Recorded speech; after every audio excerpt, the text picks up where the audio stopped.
What's up, guys? Welcome to the Mind Design Podcast. I believe this is episode 29. I believe it is 29. Amazing, Ron.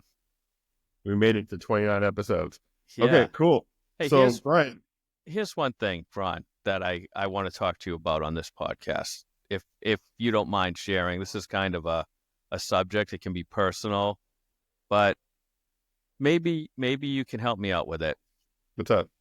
Do you have belief in God and faith? And what does that mean to you? When you say belief in God, I'm going to give you the safe answer and say it depends. It depends on I really like to get clear with definitions, right? And so when you say belief in God, see, some people ask that and they're talking about what is talked about like in the Bible and like the Father, the Son, God and Jesus and or some people talk about God and they're talking about Muhammad or so when you ask that question, what do you mean specifically? Yeah.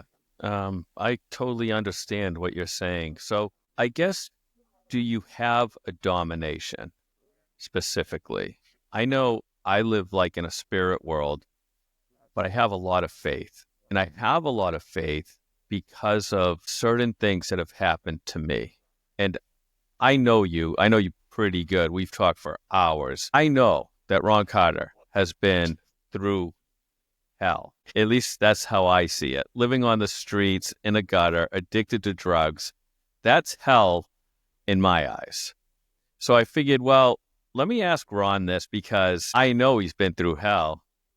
Maybe faith got him out of hell. Or maybe it was just, I don't know. I don't believe in anything as being pure luck, but what's your thought on that? Yeah, it's funny. If you had asked me this question years ago, I would have been like, no, that's duh. like like very old, like old Ron, like version 1.0. So I will say this, I believe in something. That's the way that I look at it. I believe in something. Do I know what it is? No. And the older I get and the more I get to experience, the more grace that I get to experience. And if you don't know what grace is, like anybody who's watching, it's like so here's a good way to describe it. Like most of us know what mercy is, right? So let's say you do something bad and then you don't get the punishment that you deserve. That's mercy. So grace is you do something and you get what you feel like you don't deserve. Like you get something good that you feel like you don't deserve. It's like you do something and instead of getting a punishment, you get a house to live in and like all this cool stuff in your life. That's grace, right? And so I feel like the grace that I get to experience on a daily basis is not by my doing. Yes, I've done things, I've taken action, but the path that was illuminated for me, the path that I went down while taking action was not one that I constructed in my mind and planned out and said, this is how all this is going to go. And then it happened. No, it was. And so I guess in short, I would say like, I've had to have faith. Like none of this would be possible without it. Because there was times where, here's a great example. I'll just tell you a quick story, if you don't mind, to paint this picture. Is that cool? Yeah, absolutely. Okay. So after my last relapse, because I've had 3 stints with sobriety where I was like no longer on the street, but then I would relapse and not everything would go away, but like I was just suffering internally, And after my last one, I ended up staying in San Luis Obispo at my brother's place. He used to stay there. He doesn't live there anymore, and still getting loaded over there. I thought nobody knew, but now when I look back on it, it's pretty obvious. And so I call the VA, the Department of Veterans Affairs, and see if there's a rehab that I can get into because I'm a veteran. That's like nearby. And then they said there was no openings nearby. They'll try to look for one for me. And I promptly forgot about it and went on living my life, doing what I was doing this destructive stuff I was doing. They called me back 2 months later and say that a bed had opened up at this new facility that was only 20 minutes away down the street. And I was like, okay, I'll go. And they're like, cool, we'll pick you up tomorrow at noon, just right from the house. And so I go and I detox there. I get sober there. I'm there for like 30 days. And that's not really a test to sobriety because it's easy to stay sober when you're in a rehab that you can't leave. I mean, I doesn't mean it was easy, but it's a lot easier than just doing it at your house, while life continues to happen. And so after that, they recommended. I thought as soon as I got out of here, I'm gonna go move back in at my place where all my stuff is at. I'll find a job. I'll just change my life, but not change any of the environment. That was my plan of what I was gonna do. Like I'm gonna go do all these different things in the exact same environment. And they were like, hey, well, we recommend you actually going down to this sober living house in Santa Barbara. And my counselor at the rehab told me that.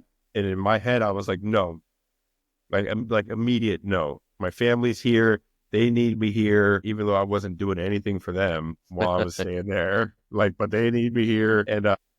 And so I had a temporary sponsor when I was up there. I called him up to complain about how they were recommending me to go to Santa Barbara when I leave this rehab.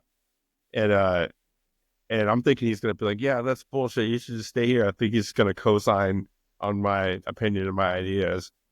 And he was like, wait, they want you to go to Newhouse? That's the name of the rehab. And I was like, yeah. And he's like, dude, that's crazy. He's like, I got sober there 5 years ago. And I'm like, so it's like all these little signs of like now the sponsor they're not coordinating the sponsor and the rehab counts. They're not coordinating with each other to tell me to go to this place. And it's like a little God shot, right? And then after that, I still was like, no, I'm going to try to get into a sober living here in this area. I'll do that. So, and mind you, like the time is coming where it's like I have to leave, so I have to figure this out. And so there's only a couple of sober livings in that area where the rehab was at. I'm calling them and nobody's answering the phone. There's a message that says, if we don't answer the phone, it means we don't have available beds. Leave a message and we will call you back when we have a bed. So every day at 8 a.m. when they open, I'm calling them. I'm leaving a message asking for beds. I'm putting all of this effort, all of this work in, trying to like make things happen the way that I feel like they need to happen. And nothing is happening. No one's calling me back. None of these sober livings are calling me back. I'm like, I don't know what to do. And then my counselor, who recommended for me to go to this place in Santa Barbara, he says, hey, Ron, I know you said you don't want to go to this place in Santa Barbara, but look, we're taking another one of the patients down there to go on a tour. It's like about a 2-hour drive. How about you just come along? We're taking him on a tour, but you can come along and go on it too. And, we're not trying to get you to go there, but just like go look at it. And I was like, fine, I guess. But I even said, but I'm not moving there. I'm moving into this place that's not calling me back. But they're going to call back, and that's where I'm going. Hmm. Hey We Ron, go on the tour. I've got a question for you. Just for our viewers out there. You define it as suffering internally. What is that basically like? Well, I think we all know what that's like as humans, right? Mm. I mean, I'm not going to speak for anybody, but for me, it's like I'm not living up to my fullest potential, and I know it. And you can define that when you're hooked on drugs. It's something that I feel like you feel. It's something that I felt like in my spirit, like in my soul, like I knew it. Okay. It You wasn't know, always like that, but you came to the crossroad possibly. Is that accurate? yeah. I didn't experience that until I actually wanted to get sober and felt like I couldn't do it. When I didn't want to, it's like no, like because I feel aligned. When I didn't want to get sober and I'm not sober, it's like this is in alignment with what I want, with what I want to use my potential for. But it wasn't until I wanted to stop and I couldn't. Not that I felt that I couldn't, like I couldn't. And that state went on for years. And to kind of go back to the faith thing, because it ties into that. Basically, I go and I look at this sober living house, and I'm there with the guy who the tour is there for, right? He does his little interview because that's what he was down there to do an interview with them. Then we toured the place and looked at the rooms, the room size, and I'm looking at him like, man, I don't like this. There's 2 beds in every room. I'm going to be in a room with another grown ass man. Like, we're kids. Like, this is not it. And, and so then we get back in the truck with the counselor and we drive back up to, San Luis Obispo area, back up to the rehab. And then the next day I continue calling the sober houses that aren't calling me back. Just continue going on with my routine.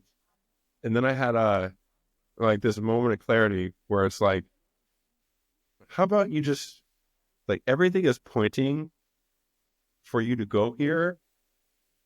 So how about you just call them? And I was like, okay, I'll try to call them. They won't answer. And then I can go back to my plan of how this should all work. I call them up. The phone rings one time and they answer. Hello? This is a new house. And I was like, oh, shit. I was like, yeah, I just was on a tour. Actually, my buddy was on a tour when I was tagging along. And I'm thinking about seeing if you have any beds, maybe. Because it's kind of like last ditch effort. I'm only going to be at this rehab for a couple more days. I got to figure out where I'm going to go, like right now, you know? Yeah. And they were like, yeah, sure. Well, we have to interview you first, but we can do a Zoom interview this afternoon. How's 3:00 sound? And I'm like, holy shit. Like, this was way easier than me putting in all this effort in this other direction. So I do the Zoom interview. They're like, yeah, you can stay here. We think you'd be a good fit. And then a couple days later, I'm driving down to Santa Barbara. And now, even when I get there, I'm like, man, okay, rent's $1,000 a month. Wow. I had like maybe 1,500 in my account and was like, I don't have any prospects for a job or anything. And I'm like, what am I going to do? And I just decided that, like, all right, well, if I'm doing all the things that I'm supposed to do, if I'm going in the path that I feel like the universe or whatever is telling me to go in, it will be provided. And I will know the answer to that question when I need to know it. And that's exactly what ended up happening. Without making the story super long, I get down there and I just start going to meetings instead of looking for work. I was like, I'm just going to meetings, going to recovery meetings, like the first couple of days. Find a sponsor down there because I knew I needed one that lived in town.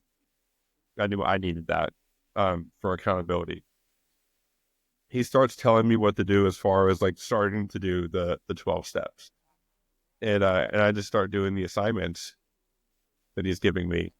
And I'm like, this is my focus.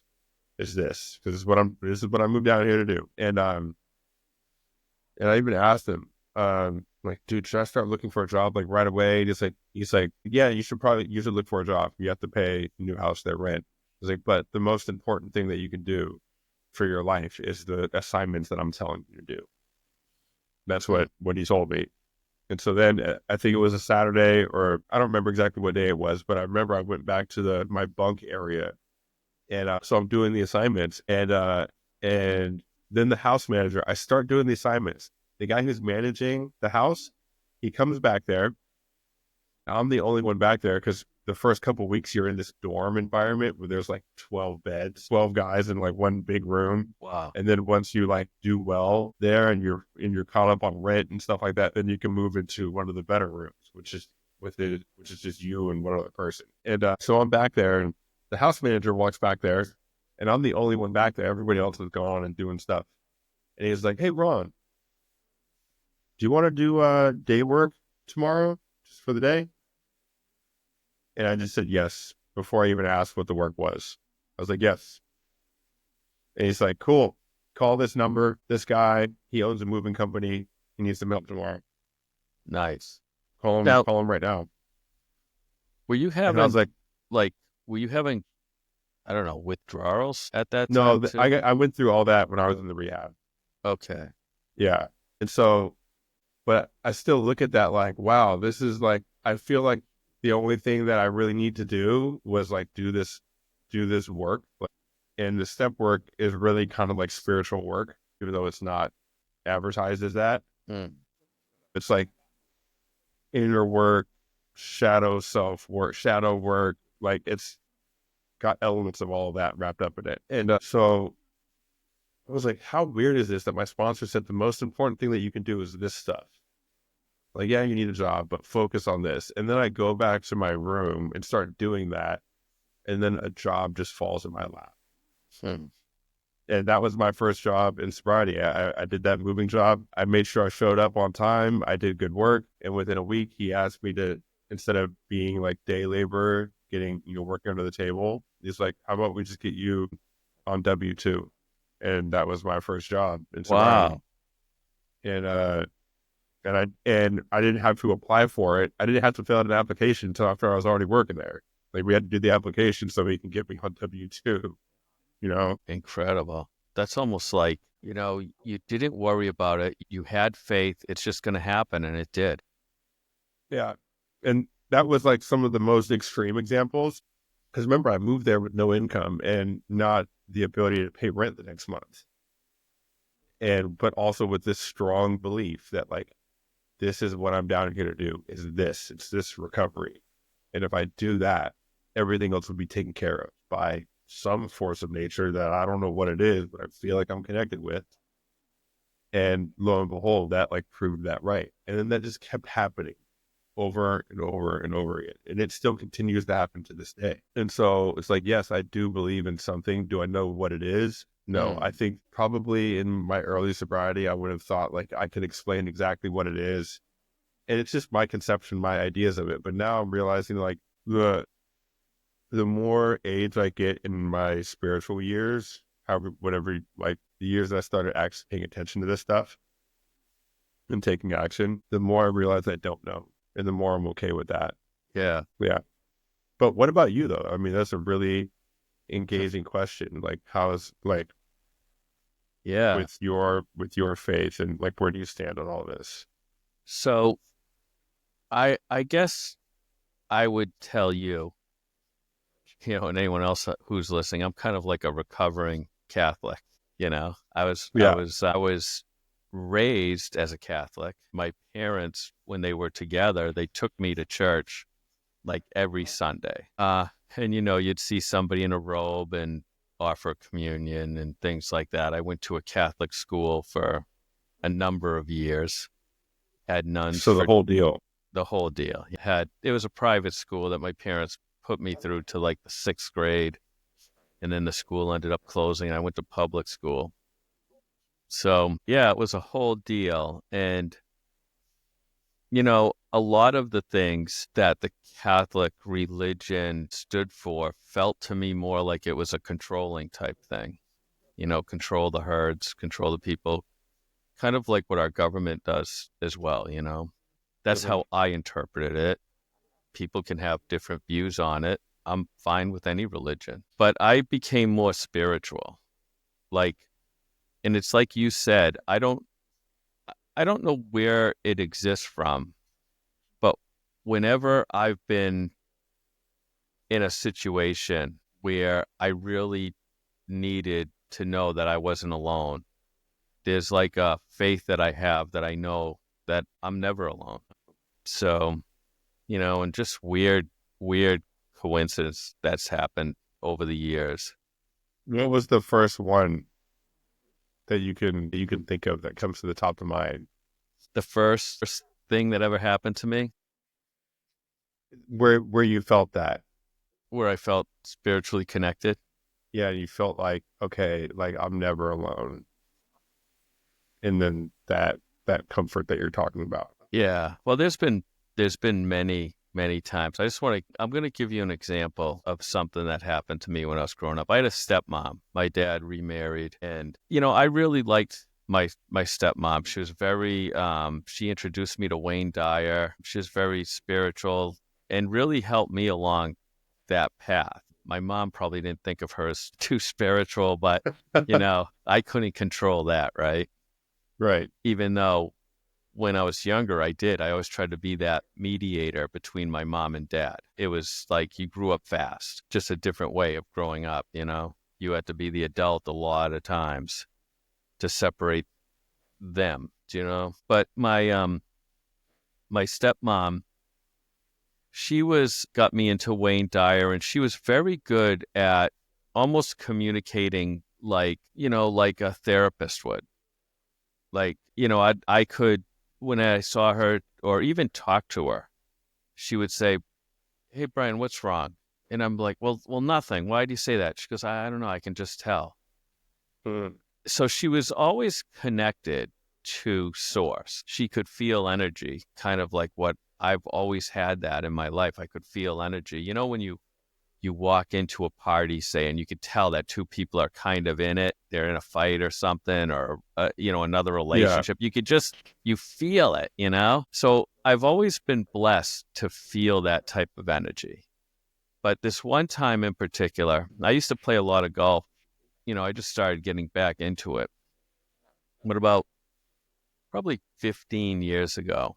I was in a golf tournament, and I played like crap the first day. I mean, I was in dead last place by like, I don't know, 16 shots maybe. I was really in last. And the second day, it was a 2-day tournament. So the second day I showed up. Now it's raining out. It's just a horrible, horrible, cold, rainy New England day.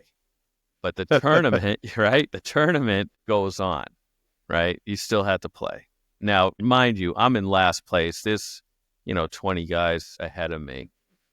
So I go out, conditions are miserable.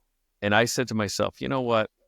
I don't even want to play. I'm in last place. I just want to stay in the clubhouse, maybe drink, whatever. I just don't feel like doing it. However, I'm just going to dedicate this round to my stepmom who recently passed away. I was going to dedicate it to her. The hell with it. And I played, and, I don't know if anyone's a golfer out there, but I think I shot like 5 over par that day when everyone was trying to break a 90 because the conditions were so bad. Here I am shooting like in the 70s, and I actually won the tournament. But the weird thing about it, Ron, this is the weirdest thing. I swear to anybody out there, I didn't win that tournament. There was something that was making my ball go in the freaking hole. And that's the truth. Like I was putting from a different zip code, just another birdie or another par, and it's pouring rain out, mind you. Right. And So everyone's like, what the hell is happening? yeah, exactly. All the other golfers and anybody watching. I think we've shared things, about that connected feeling. I've had it in the ocean. You've had it many times in your life. And that was just one of those moments for me where it's almost like when you drive somewhere and you don't remember driving there, but you just show up. It was just like, I don't know how to explain it, but yeah, it was something beyond my level of playing golf that made me a Yeah. golfer that day. Yeah. And the way that you said that you didn't really do that, that's the same way that I look at when people ask me, like, I still think this. I've had to learn how to like accept compliments after getting sober, because I think people are like, that's amazing that your life was here and now it's here. That's the first thing that I think. I'm like, I didn't do that. I like, the only difference is, the steering wheel to life Yeah. that I was controlling before and making a bunch of bad decisions with and going down all these wrong turns. I decided to let go of that and let the car steer itself. I just keep putting gas in it and keeping my pedal to the pedal to the floor, right? And that's just the action that I'm taking. But like the direction of it, it's going where it wants to go, and I'm letting. That's the only difference. Yeah. I think people out there might say something like, Jesus, take the wheel, you know. Yeah. Yeah, However, exactly. however you wanna call it. So as far as my faith, I have a lot of faith. I believe a man walked the earth. A matter of fact, our time, right? Our year is based upon that, right? We're in Right. 2000, entering 2025. Since, what is it after death? Is that AD, right? I think so. They might have So changed it to something else, but it's basically, yeah, yeah, they might have tried to erase reworded it. history. Yeah. No, I think Um, they did. It's like after something else now, but it's the same. so my my interpretation of Jesus, right? A man walked on this earth, and he knew how the mind works, whether he learned it in the pyramids or wherever he learned it, wherever he came from. I believe that he healed people. And when you start healing people and you spend time with them and understand them, you have a following. Yeah. And, that following was a threat to, I don't know, what the Romans, I guess. You He's know what I mean? the first influencer way Yeah. before social media, you know. I mean, we did have media then. Media was books. You Mm, know, that was the media. yeah. Not media companies, but the media is like the form of conveying information, right? And so one of the first mega influencers. But yeah, you know, I would say that I agree with your perception and on that. I kind of think the same way. But I'm also willing to say, but who am I to I'm not going to say that I know. I'm going to say like I think this, Yeah. you know, and like and I could be wrong because who am I to say exactly what happened 2025 years ago? Like I could barely remember what I had for breakfast last weekend, you know? Yeah. Yeah. And I think it's funny because years ago I would say like I know for sure this is it. The other Mhm. thing that you guys are believing doesn't make sense, and I'm trying to convince you and everybody else that this is how it is. And now I'm willing to just be like, look, I think it's like this. It makes sense if it is, but like I don't know, and that's okay. I find so much freedom in being able to just say like I don't know. I don't have to defend a point or prove it. I'm like I think this, but you know I might be wrong, and that's okay. Yeah. I love that too, Ron, because it's like, well, this is my opinion. I know there's energy out there because I've used it. Not that I harnessed it, it just happened. Yeah, And it's something bigger than I am, than I ever will be.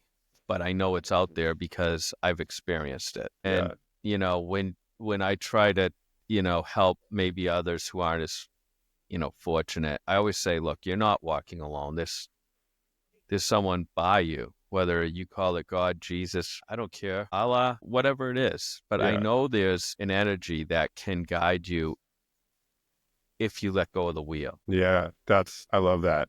That is, I feel like that's like the perfect stopping point I for do this too. podcast.